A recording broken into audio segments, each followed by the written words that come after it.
After 42 days or 43 days exactly guys, dumating na yung aking balikbayan box sa Pilipinas. So ang ating 40 days video ay mag-unboxing tayo. Ay papakita ko sa inyo guys kung anong itsura na ng aking balikbayan box nung dumating. Wow! Open! Ayan, excited na yung pamangkin ko buksan guys.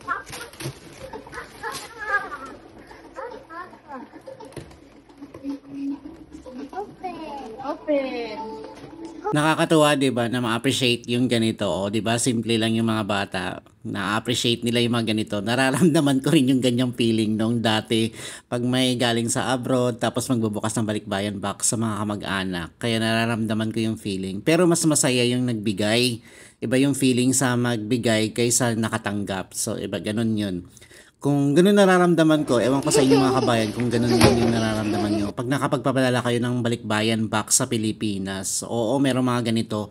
Pero iba pa rin yung feeling na nagpapadala ka ng ganito. Para sa akin lang yun ewan ko sa inyo. Pero kasi guys, ano to, ang bilis nga dumating. Wow!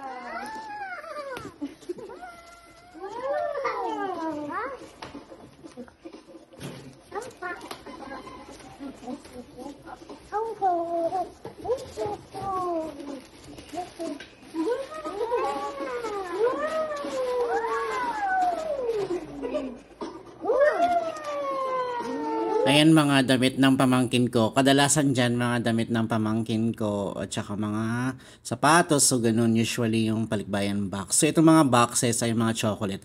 Ayan yung mga chocolate guys okay naman. Hindi naman nasira. Ayan. Hindi ko lang pala siya masyadong nasiksik. Kaya medyo umano yung pinakataas. So next time pupunuin ko na talaga siya guys. Ano talaga siksik na siksik para hindi masira. Ay hindi para may hindi siya nag-flat yung taas. Pero okay naman lahat ng mga loob na sa balikbayan box. Ayan, kitang-kita naman. Wala namang nasira, guys, promise. So, dapat lang talaga maayos kayo maglagay ng balikbayan box para hindi masira-sira at wala namang nabasag na kung ano-ano.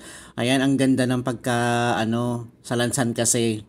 Medyo maluwag lang yung taas kasi hindi ko siya masyadong nasiksik. So next time, lesson learned, gano'n na yung gagawin ko. Ayan, tuwang-tuwa yung pamangkin ko, di ba? Mostly mga pagkain yan, mga chocolate. Hindi pala ako masyadong naglalagay ng mga dyan, mga chocolate or mga kasi magbabakasyon naman ako. So ako na lang yung nagdadala ng mga chocolate.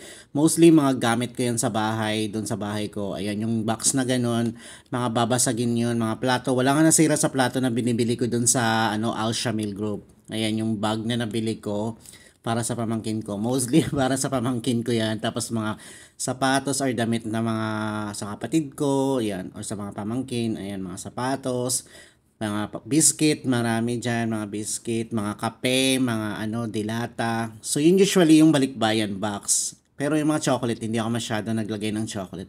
Kasi nga magbabakasyon. Kagaya nitong box na to, ayan mga babasagin. Para yan dun sa bahay ko. So, ito yung mga chocolate, mga biscuit. Wala naman nabasag sa mga babasagin, sa mga baso, sa mga kape.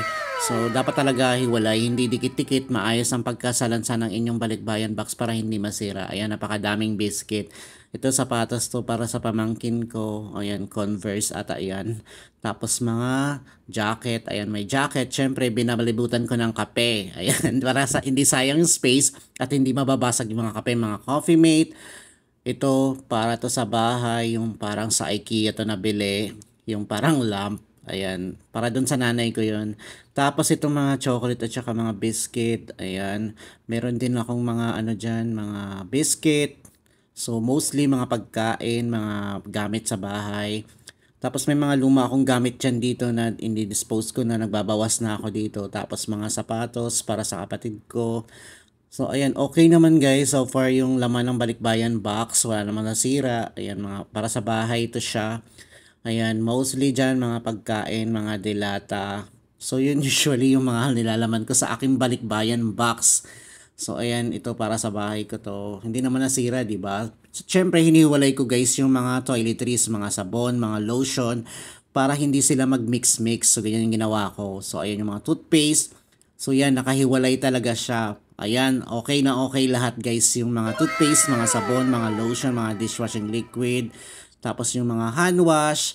So, ganyan ako usually magbalikbayan box. Nakahiwalay itong mga toiletries. Para hindi naman masayang yung pinaghihirapan natin. So, ayun, tip ko sa inyo kung magbabalikbayan box kayo. para hindi sayang, hindi yung dire-diretso lang lagay, isahan lang siya lahat. Dapat naka-separate na mga box. Tapos yung mga chocolate, kung may mga extra boxes kayo, doon nyo ilalagay para hindi magpa-flat yung mga chocolate at hindi madudurog. Ayan yung mga pabango na nabili ko, na nakikita nyo sa vlog. Ayan guys, safe na safe yung mga lotion, mga pabango, mga shampoo, mga shower gel, mga liquid hand soap, mga dishwashing liquid. So, walang nasira guys kasi nakahiwalay talaga siya sa box. May sarili siyang box bukod ko dun sa pinagay ko sa box. Tapos nilagay ko siya sa pinakailalim. So ganun ang tip ko kung magbabalik-bayan box kayo ng mga liquid. Tapos lalagyan nyo ng tape. Ay naka-sealed yan, may mga tape yan siya.